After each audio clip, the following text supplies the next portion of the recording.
everybody, welcome to Comics from the Future. I'm Andy. I'm Matt. Here we are with Infinity Flux Comics out of Chattanooga, Tennessee, and this is our big show where we show you some of the biggest and best books that you can pre-order by this weekend so you don't miss out on any of the comic goodness. So, like always, head on over to infinityflux.net right now where you can start placing your pre-orders. That way when the books come out, you don't have to worry about them selling out. You don't have to worry about somebody sneaking in and sniping them right out from under you. You will have it. It will be there. Whether you shop in store or online, and it'll be shipped to you either way. That way, you guarantee your books, and that's super important. Oh, yeah. Because I would hate if I was reaching for one and they said, yeah, and took it away from me. Scoundrels. Yeah. Scallywags. But great show for you today, so let's get into it. We're going to start off with our Prime Comic pre-orders. We're going to start with One World Under Doom #2. The first one came out this week, and we really liked it. I thought it was great. And in this one, the Fantastic Four prepare to face off against Doom at the United Nations. But Doom is going to pay a secret visit to Valeria Richards, who is one of the only people on the planet that he actually respects and wants their opinion. Can she change his mind about what he's doing? I still don't know why we want him to. You know, like everything he's from the first issue sounds great. And it does say the course of the Marvel Universe will change, and the Fantastic Four won't be the same. And we talked about last week the Fantastic Four #30, where Ben Grimm was laying in a pile of his own rocks. He does that puddle of rocks. Yeah, puddle of rocks. And I believe this is the issue that happens in, because this comes out 1 week before that issue of Fantastic Four. So I think it's going to happen here if that covers any indication. And then maybe Fantastic Four #30 a week later will show sort of the aftermath of that. I'm excited for this. Fantastic Four didn't play a huge role in the first issue. It was mostly the Avengers and stuff. But that's who I really want to see in this is them. They're maybe the best prepared to deal with Doom or know, what maybe he's up to. Yeah.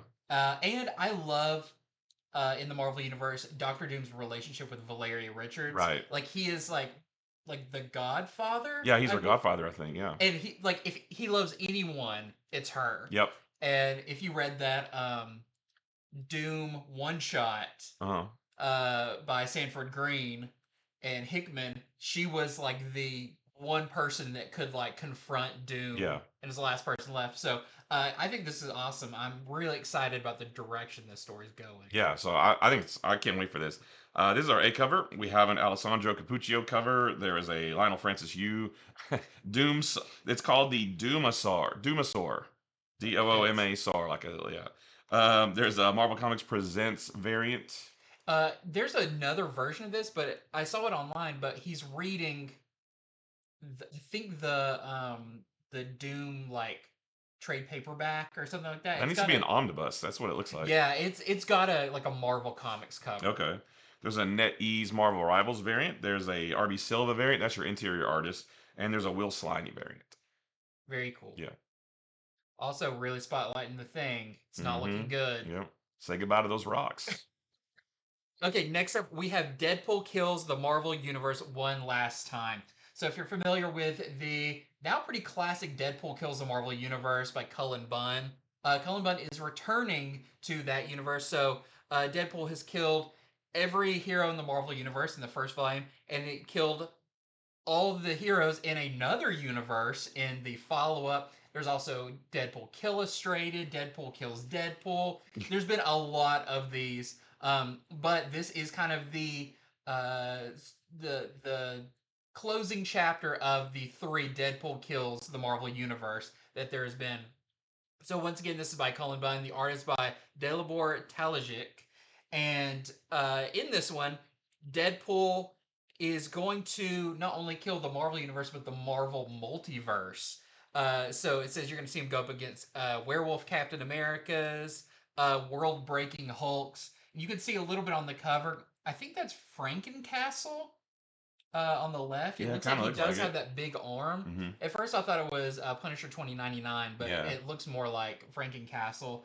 You've got a Daredevil in all black. It almost is like the Shadowland. And I was wondering, this may not play into it at all, but it kind of looks like a darker Earth where you have the Shadowland Daredevil, you have the Doc Ock Superior Spider-Man right there, Frankencastle. So maybe this is one where it's like a little bit more gritty, Yeah, so I'm interested to see what this is.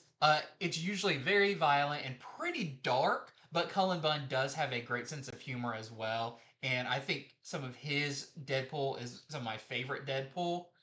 So I'm interested in checking this one out. This is going to be a 5-issue miniseries, and we got a bunch of covers for it. So this is our A cover. We have an April's Fool's Deadpool variant.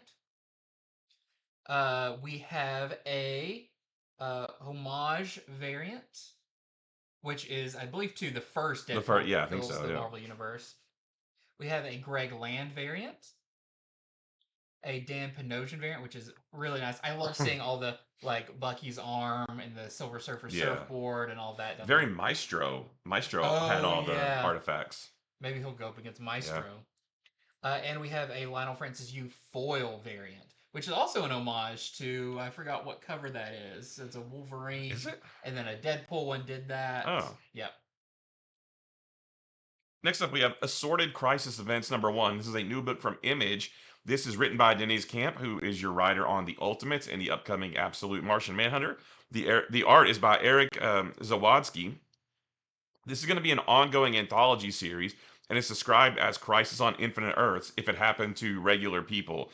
So in this book, all these different time periods are just mixing together, and I got a chance to read this one today, and it's not like they excuse me, it's not like they come in and stay there. Like it's like they will blip in and then kind of blip out, and things. It's just constantly shifting.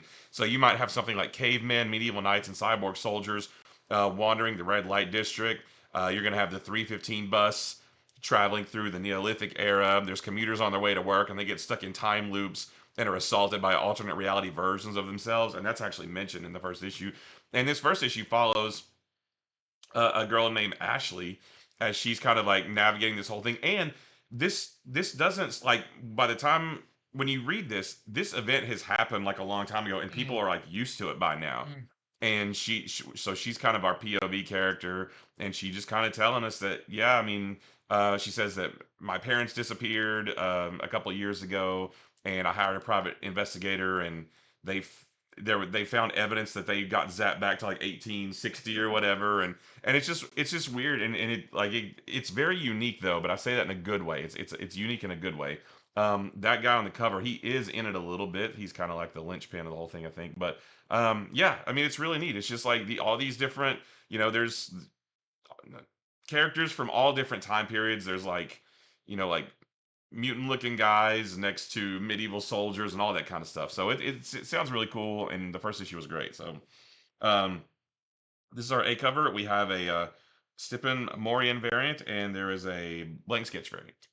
I think this title has to have been Denise Camp was going through a comic book store's back issues. Yeah. And instead of the store putting like Infinite Crisis, Final Crisis all in one, they had a section called Assorted Crisis Events. Oh yeah. And that just feels like this is just on a tab in a box at a comic book store.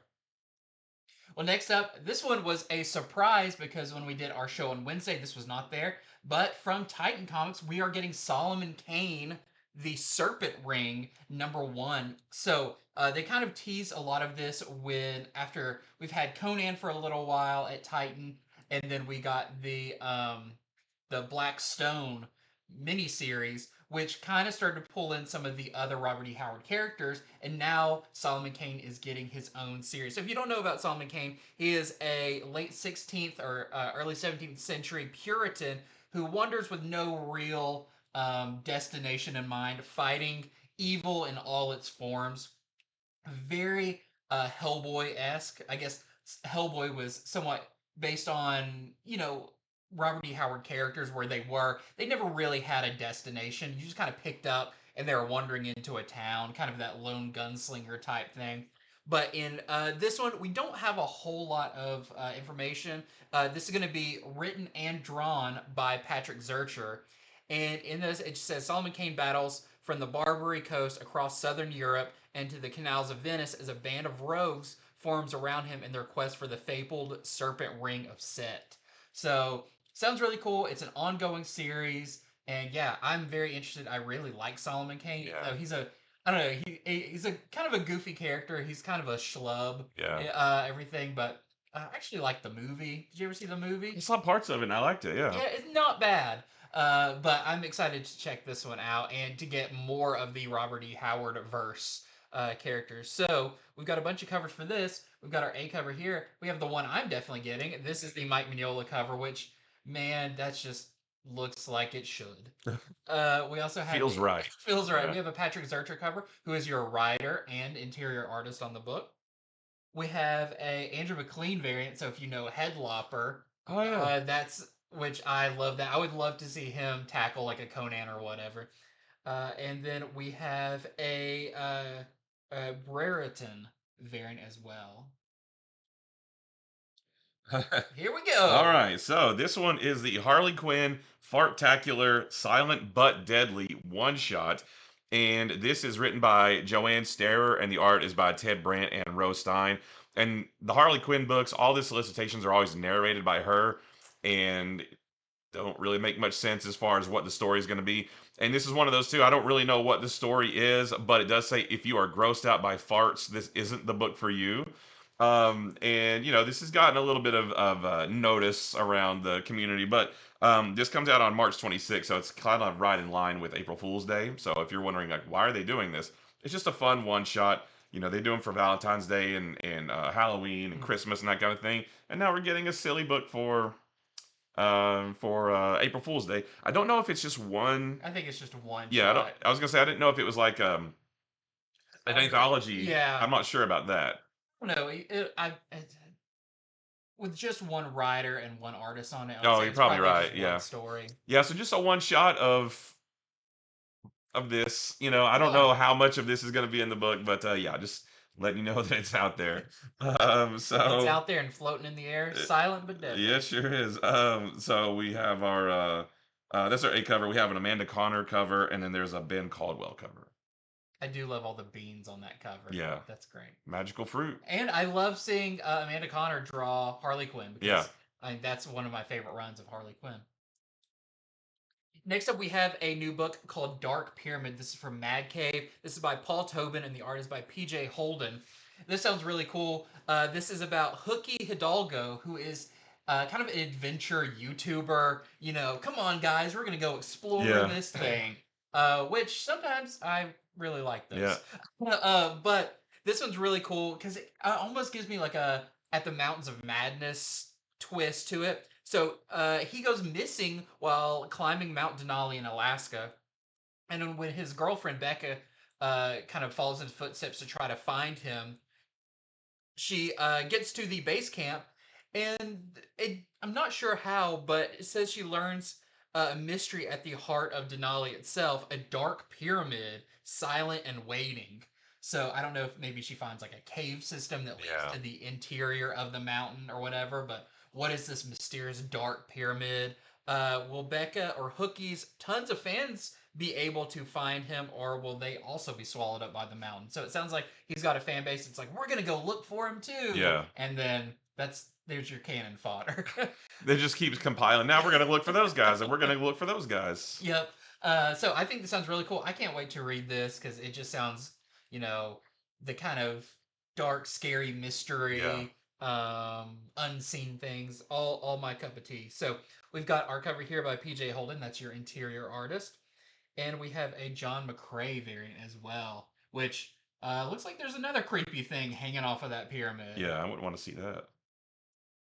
Next up, we have Vatican City #1. This is a new book from Mark Miller and Per Berg.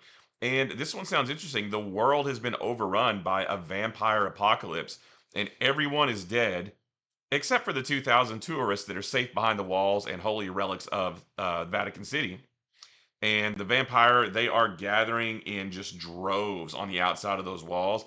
And how long can the people inside hold out? Because the monsters can wait forever, which I thought sounded very ominous. So yeah, new vampire book, and it's funny because Mark Miller also writes Nightclub about vampires. So I guess likes his vampires. I guess it's a little bit also like The Mist or whatever. It's Yeah. like everything's out there, and we've got to are they going to build a community within the Vatican City and all that? Yeah. This sounds cool. Yeah. I like the concept of there are people hiding out in a church, but what about hiding out in Vatican City? Yeah. Is a bigger thing. Yeah, this should be cool. So that's our A cover, and that's your interior artist too. And then there's a black and white version, and then a McCrae variant.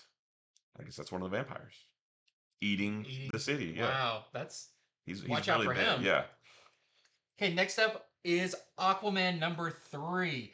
Very excited about this one. Hopefully everyone picked up Aquaman issues 1 and 2 because it is fantastic. And if you can see from this cover, it's going to some crazy places. So in the And that trade dress wasn't there on Wednesday, so now it's right. interesting to see our Dark Side is Aquaman. Yes. Wow. So if you read issue number 2, this may make a little bit more sense. But since Aquaman has found himself in this strange world, an in-between world, a land out of space and time, he's still looking for Atlantis.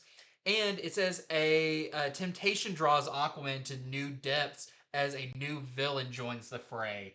So he pretty much dealt with the previous villain in the last one, but also plus Squid mercenaries and the return of Lori Lamaris, who was Superman's ex-girlfriend from a long time ago, who is also a mermaid.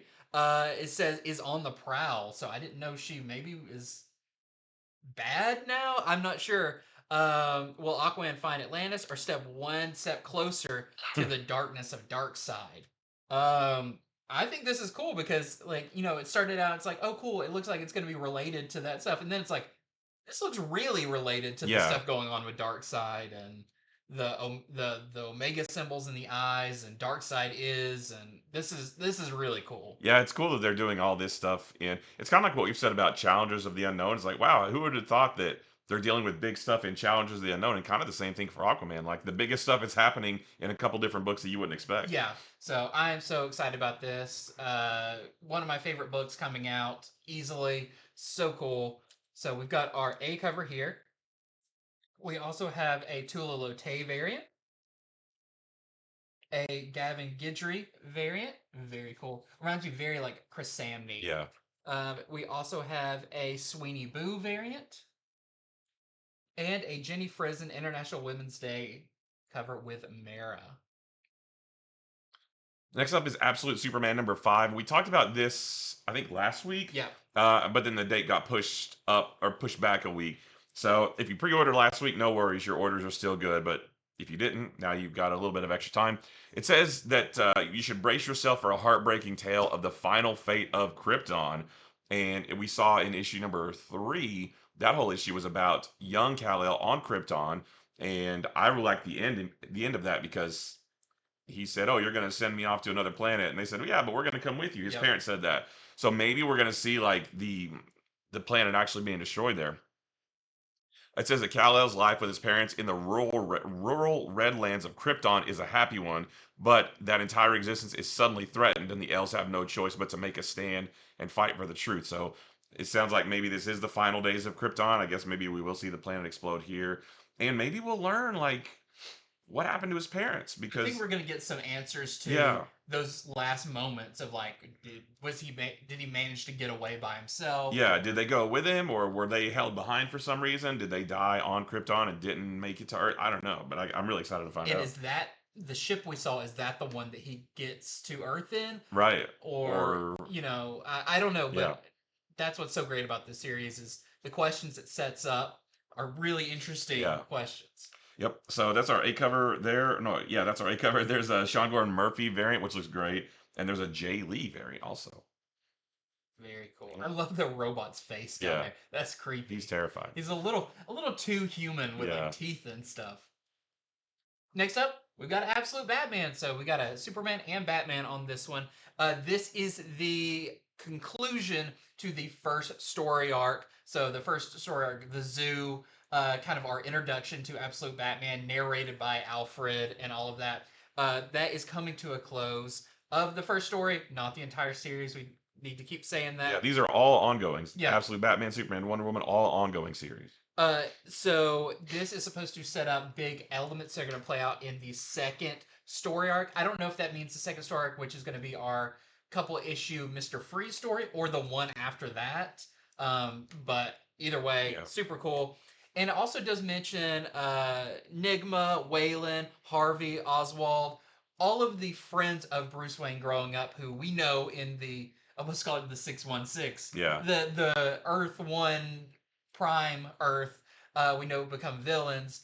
How do they play into the future of Absolute Batman? Are they going to be falling down the same paths that we know they do? Or is this something new? So it sounds like it's going to be, other than kind of wrapping up the first story, kind of setting the stage for the entire series to come now that we're past this. I know they talked about too, Scott Snyder mentioned the first story arc is kind of from Alfred's perspective of him like coming into Gotham and learning about it. The second story arc is going to be Bruce's perspective. Okay. We're going to switch to like the narration as Bruce Yeah. and all that, which I'm excited for because I feel like we haven't really got inside his head Right. too I much. agree. Yeah. So I'm really excited about that. But everyone's loving it. Definitely pre-order Absolute Batman at number 6. We've got our A cover here by Nick Dragotta. We have a Frank Quitely cover and a Simon Bisley cover, which show me Absolute Lobo. Yeah. All right. All right. With this. Next up, we have more Essential Comics. These are comics that maybe aren't the number ones or something like that, but we still think these are really big and you need to know about them. First one of these is Green Lantern Corps number 2. Number 1 came out this week, and it was really cool. The Green Lantern Corps is back policing space. And in this one, the Lanterns return to Thanagar. That was kind of set up at the very end of the first issue. But Thanagar has been decimated in the aftermath of the Civil Corps. The Civil Corps storyline. And Hawkwoman is going to be there fighting by their side this time, which we saw her at the very end of the first issue. And the mystery of the Fractal Lanterns deepens, and Atrocitus, I'm really excited about that. Yep. Atrocitus seeks revenge for the theft of his powers because all of the power batteries, except for the green one, they've all been destroyed. So all of those other lanterns, all the different color lanterns, they don't have their powers anymore, and Atrocitus wants answers, I guess. So isn't Saint Walker now a Green Lantern? Oh, I don't know. Did he turn? What last I saw, he was blue.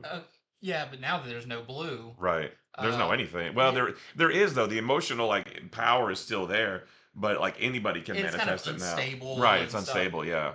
Yeah, I'm super excited about this. One, I was worried about Thanagar from what Theranos or whatever his name is, like his machinations. And, I'm so excited to have a Green Lantern and a Green Lantern Corps book running at the same time. And I just realized too. So this is our A cover, and I believe that picture in the background is another cover. Is another cover? Yeah. Is another cover of this? I think. Yeah, of this issue. Okay. All right. Never mind. So there's that's the A cover. There's a Dave Wilkins cover. There is a Ariel Olivetti cover. There is a Nathan Zerdy variant and a Fernando Pasarin. There it is. So yeah, that's cool that that's in the background of the other one. Yeah. And this is, I believe, an acetate cover. Because this one is. Oh, it's cut off. Yeah. This one is $9.99. So I believe it's an acetate. I don't think it's foil. It's something special. It's probably the lantern comes out and you see Kilowog like is on the main cover. Yeah, or like full Kilowog. Right. Yeah. It's like the lantern's like a window. I already pre-ordered this one because I love Kilowog. Yeah. Next up, we have Superman: The Last Days of Lex Luthor number 2. Finally, this is a 3-issue miniseries. There's a lot. It is not Mark Waid or Brian Hitch's fault with the delay between issues 1 and 2. There's more behind the scenes going on there, but it is back. We got the second printing of number 1 this week. I think so, yeah. So if you missed out on it, you can go ahead and pick that up. But now we are getting issue number 2. Sounds like they're going to be right on time, on schedule. I believe I think they said issues 2 and 3 are finished. Yeah. So no worries about delays. Like they're good now. So Superman continues his mission to find a cure for Lex Luthor, and because Lex Luthor is dying, and Superman's a good person, so he's going to help people even if it's Lex. But what if he can't find a cure in the present? What if he goes to the future and gets help from the Legion of Superheroes? But do they want to help Lex Luthor? I don't know. They might need to take some convincing from Superman, but I'm excited for this. It's been so long since I've read issue number 1. I can't wait to kind of read them all at once. But we've got a couple of covers for this one. So this is our A cover by Brian Hitch, your interior artist. And we have a Chris Samney cover. Yeah, and I got the Chris Samney cover of the first one, the first time it came out, and I got to get all those now. All right, so this is Eddie Brock Carnage #2. The first one came out this week, and I was pleasantly surprised with how much I liked it. Now, there's not really a lot of information about this in the solicitation. It just says that Eddie Brock walks into a police station asking to be arrested, but why? And, that's not going to be a good time for anybody because he's got the Carnage symbiote bonded with him. So, what's he doing in there? I don't know, but that's it. We'll have to find out what it is. He spent half the first issue in an airplane looking for a killer. Maybe he's like tracking down killers or something. I'm not sure, but yeah, this should be cool. Yeah, he may want to get inside the prison. That's right. It's very Watchmen, Rorschach. You're in here. You're stuck in here with me, kind of thing. Yeah. This is our A cover. There's a David Baldeon cover, and there is a Roge Antonio Invisible. Oh, there's one of the other Invisible Woman variants, and I think there might be a few more of these too. Next up, we have Wolverine Revenge #5 of 5. Just wanted to make sure you knew that if you are getting this series, it is the final issue of this miniseries by Jonathan Hickman and Greg Capullo. I really liked issue 4. It was such a, issues 1 through 3 were kind of their own story, and then 4 and 5 are going to be, kind of a whole separate, in the future story. Right. So, just want to let you know, if you are collecting it, don't forget to pre-order issue #5 and round out the series. Got a couple of covers, so we've got the A cover. We have an EJ Sue cover. And, of course, you have the Red Band edition as well. Next up, we have continuing stories. These are books that either have already began, which I think most of these have, and they're on to their next issues. We have Deadpool Wolverine #3. The second issue came out this week, and it was pretty good. This one, there's not really much information about this issue specifically in the solicitations. It just talks about the overall story. But it does sound like this one, Wolverine and Deadpool are going to have a big knockdown, drag-out fight. Because, Deadpool's been under the control of, well, I won't say who, just in case. But he's been under some mind control, and it sounds like maybe in this one, Wolverine's going to try to knock it out and knock some sense into him, I guess, right? Ooh, that's not going to work with Deadpool. Yeah, right. So, not sure what else is going on in here, but I would just like to see a fight with them. This is our A cover. There's an Aaron Cooter April Fool's Day Oh, variant. that's what these are. Yeah. April Fool's Day. And a Rafael de la Torre variant. That's very end of Deadpool, where he goes and finds the Hugh Jackman Wolverine sitting at the bar and everything. Next up, we have Magik #3, another great cover from J. Scott Campbell here. But we got issue #2 this week. Very cool. In this one, demons have been hunting mutants. We don't fully know why yet, but we know there's this being liminal that is primed to be released from its holding. And if you read #2, you know that Magik may be coming face to face with Liminal. What does this creature actually want? We'll have to find out. We've got our A cover right here. We have a Jenny Frizen cover, which is really nice. We have a Malavia variant. And a Peach Momoko kimono variant, which there's quite a few of these. Next up is New Champions #3. And in this one, we are going to see the new champions go up against the champions. Miles Morales, Kamala Khan, Amadeus Cho, Viv Vision, everybody else. Because the original, and they're not even the original champions either, but the champions from a few years ago. Hercules is not involved. Right. But they are not happy that this new group of young heroes are using their team name. And they're going to maybe confront them about it. But when an old enemy threatens both teams, they're going to have to work together to survive. So probably going to be your classic comic book of like heroes fighting heroes because when they first meet until a bad guy comes in and they realize they have to team up. Yeah. But I can't wait just to see They're becoming a new champion super group. Right. With old and new combined. I can't wait to see the OG, or again, not the original, but like the more recent champions.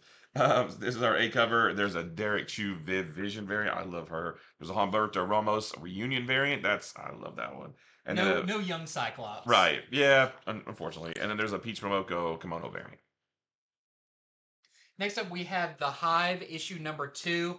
If I was to try to sum up what happened in the first one, it wouldn't go too well. But it's this crime organization that is kind of B-themed, and in this one, the complex crime Hive story continues as Mason, who we met in the first one, this former cop. Maybe he did something bad. Maybe is now recruited to the Hive. Meets Shay the Queen. And if you read the first issue, you know that she is a force to be reckoned with. So if you read the first issue that came out this week, definitely check out issue number 2 and just the one cover for it. Next up is Mine is a Long Lonesome Grave, number 2 of 4. The first one came out this week, right? Yep. You read it and you liked it pretty Mhm. well. In this book, there's a guy named Harley Creed. He has been cursed, and he's going to be dead in 7 days unless he can find and kill the man who cursed him. And in this issue, his search for that man leads him to the Weaver clan, who is a local family-run crime syndicate that he used to work for, used to like do enforcements for. And he's about to find out that his hometown is steeped in a century of secrets. So it sounds like he might be getting into a little bit more than he bargained for. This is our A cover, and then there's a Kelsey Ramsey cover. Next up, we have Let This One Be a Devil number 2.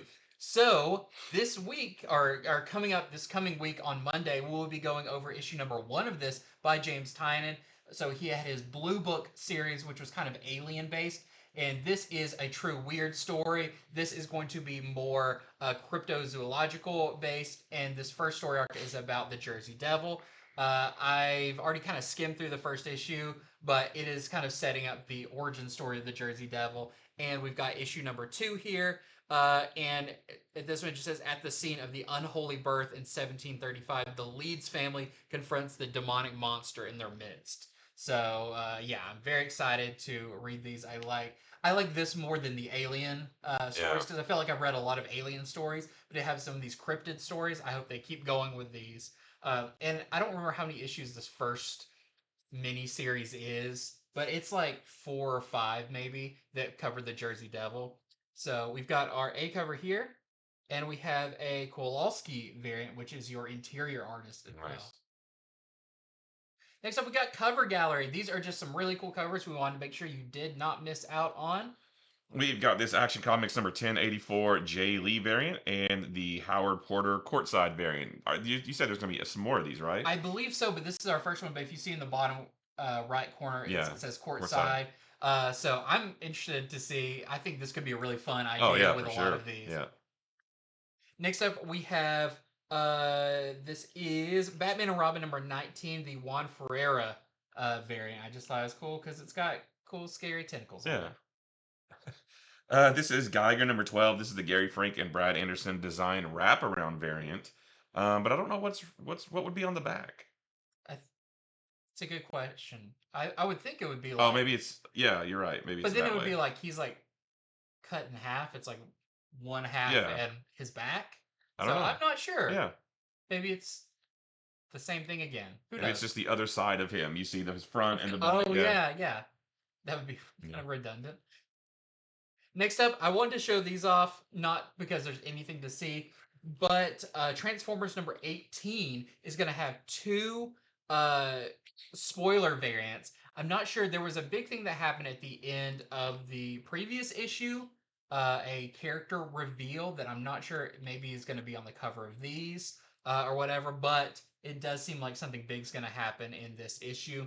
So there is a Jorge Corona spoiler variant and a Daniel Warren Johnson spoiler cover. So I'll be very interested to see what these are.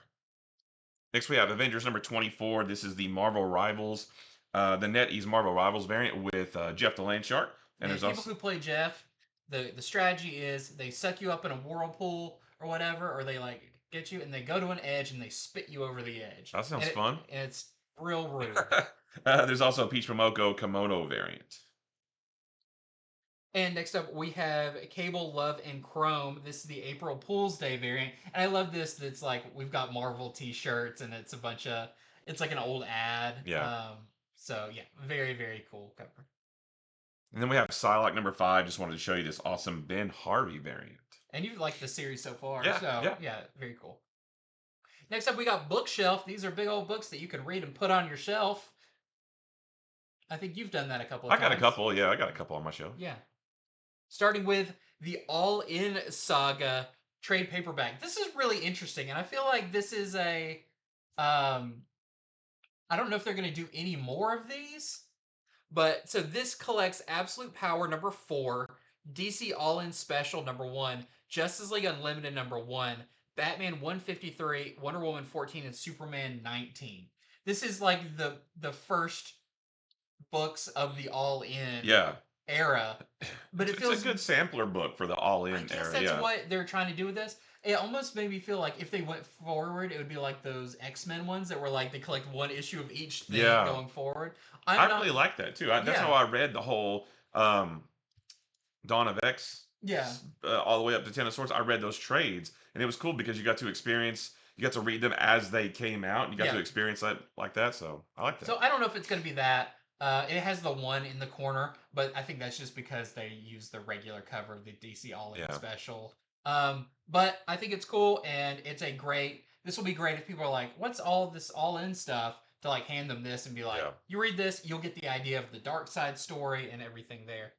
So this is going to be 1999. Next up, we have. Sorry, one second here. We have Superman Up in the Sky, the deluxe edition hardcover. I am so excited for this. Superman Up in the Sky is one of my favorite Superman stories. This is written by Tom King, and the art is by Andy Kubert. And this collects the Up in the Sky story, which was originally like the books from Walmart. Yeah, there was like they would put out like the Superman comic, the Swamp Thing comic, and Yeah. it would have a couple of like reprints in it, and then like a one original story, and this was the original story for Superman. Yeah, so this is a great Superman story because Superman goes to the farthest reaches of the galaxy just to save one little girl who was abducted by aliens on Earth. And he every issue is him in a different place, and the artwork is great. Like everything about this is awesome. And this has been out of print in physical version for years. So I'm so excited that they're finally releasing a new version of this. And it's also going to contain an intro by Tom King, a new cover, and extended sketchbook section by Andy Kubert. So you get this awesome story, all this cool bonus material. It's gonna be $34.99. Totally worth it. And this has been brought up too for the new Superman movie. Is I kind think so. of Yeah. one of the Yeah. inspirations for tone of Superman. Yeah. Next up, we've got the DC Night Terrors Omnibus. This is huge. This has everything Night Terrors in it. It has all the miniseries, all the tie-ins, everything that was in this, all those 2-issue miniseries. So, plus the main series, which was great, which was put the spotlight on like Dead Man, Sandman, some characters that don't always get the most play. And we both read this like for the show Yeah. and loved it. Like this is such a fun series. So you can get the omnibus for $150, but it has a lot in it. Oh yeah. Next up is the Red Hood and the Outlaws New 52 Omnibus, and this is gonna go nice with maybe the Nightwing Yeah. New 52 Omnibus that was on FOC last weekend. This is gonna be $99.99 and collects Red Hood and the Outlaws 0 through 27 and a whole bunch of other stuff too. So if you like that era, then definitely check this out. Yeah, it's had great stuff with the Red Hood and the Outlaws being Red Hood, Starfire, and Roy Harper. Yeah. And yeah, great art by Kenneth Rocafort in there. Really interesting. Another one of the books from the New 52 that I felt like had a little bit extra that Yeah. people were a little bit more into. Yeah. And only for $99.99 is really good. Next up, we have the Batman Beyond the White Knight, the deluxe edition hardcover. So this is going to collect Beyond the White Knight 1 through 8, which is the Batman White Knight version that kind of bridges the gap between the regular Batman and Terry McGinnis Batman Beyond. It kind of brought him into this universe of White Knight. Plus, this has the White Knight Presents Red Hood 1 and 2, which, if I remember correctly, kind of falls right in the center of that. I think like, you so. read a couple of issues, and then you read the miniseries, and then you read the rest of it, which was really weird when it was coming out, but it's cool that it collects that as well. And you get all of this for $44.99. Next up, we have the Amazing Spider-Man Modern Era Epic Collection. This is called Coming Home, and this is going to be $44.99 and collects Amazing Spider-Man 30 through 45 of the series that started in 1999. So it's basically the second volume after they ended the first volume and tried to reboot Spider-Man's origin. Didn't really work too well. But this is the one where Peter gets a job as a science teacher. This is the run where we got introduced to Ezekiel and Moreland. That's in this, and this also contains the 9/11 issue, number 36 from back in 2001. So some great early 2000 Spider-Man stuff right here, and like I said, 44.99. And next up, we got new printings. There's a bunch of new printings in this that are really cool, but that just shows you comics are selling out. They got to go back to multiple printings for it, which is awesome. Starting off with Absolute Batman number 4, second printing of this great Gilliam March variant. Batman Adventures number 12. This is the first appearance of Harley Quinn in comics, and there's a bunch of covers here. There's the A cover, there's the Superpowers variant with a Batgirl figure. I love those. There is a foil variant of the main cover, and then there's a blank variant. Very similar to that is Saga of the Swamp Thing number 37, which is your first appearance of John Constantine. And this is really interesting because so we've got your regular facsimile, but there's also a variant for this by Mondo, which I think looks really cool. So it's interesting to compare the two and everything. And then we also have the Superpowers variant, which I love when they're doing characters that didn't have the original. Yes. They're like ones that characters that weren't around or whatever then. So this one's really cool. I love this. They would never make it now where he comes with a lighter and cigarettes. But yeah, that's very cool. And then there is also a foil edition of I like that. Hey, what's up, guys? How you guys doing? Something in the house. And a blank variant as well. We also have Transformers number 1, 11th printing. And this one is by, I believe that's Iban Coelho. And it looks so good. 11th printing. That's crazy. And then Transformers number 11, the third printing. So I don't know who the artist is on that one, but it looks awesome. I can't quite see the signature down there. Sure.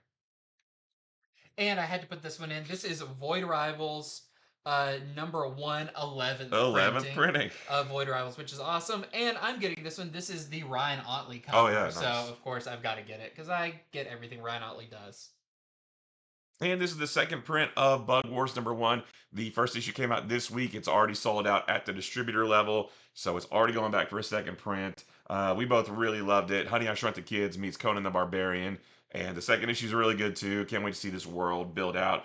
But this world is all in the backyard, which is really cool. And we have Star Wars Legacy of Vader, Rise of Kylo Ren, number 1, second printing. This is another great one. Hopefully everyone is checking this one out. It's the new ongoing Star Wars series, and it is primed to be another really, really great Star Wars book. So if you missed the first one, you can grab the second print. And that is it for Comics from the Future. Thank you so much for watching. Like always, head on over to infinityflux.net right now where you can place your pre-orders for these books. That way, when they come out, you don't have to scramble to the store. You don't have to be disappointed when stores are sold out. You can go ahead and pre-order it. That way you guarantee that you get your copy, which is always a good thing, whether you shop in store or online. Either way, you go ahead and get your orders in. And it's just fun to go on there and peruse, see all the new books coming out, because there is a ton we don't go over, including more trade paperbacks, manga, everything that is up on there. So check that out. Stay tuned for our show coming up on Monday, where we've got a bunch of books we're going to be going over that come out next week. And there's some big ones like Ultimate Wolverine number 2. What else do I? There's some One World Under Doom tie-ins. Yeah, we've got our Let This One Be a Devil number 1. Zatanna number 1. G.I. Joe number 4. Doom Academy number 1. 2 Godzilla books next week, which I'm really excited for. Yeah. So tons of stuff. So you'll want to join us on Monday as we go over those, tell you a little bit about them, and why we think they may be for you. So thank you again. Make sure to follow us, like the video, subscribe so you don't miss out on any of the awesome content. And until next time, see ya.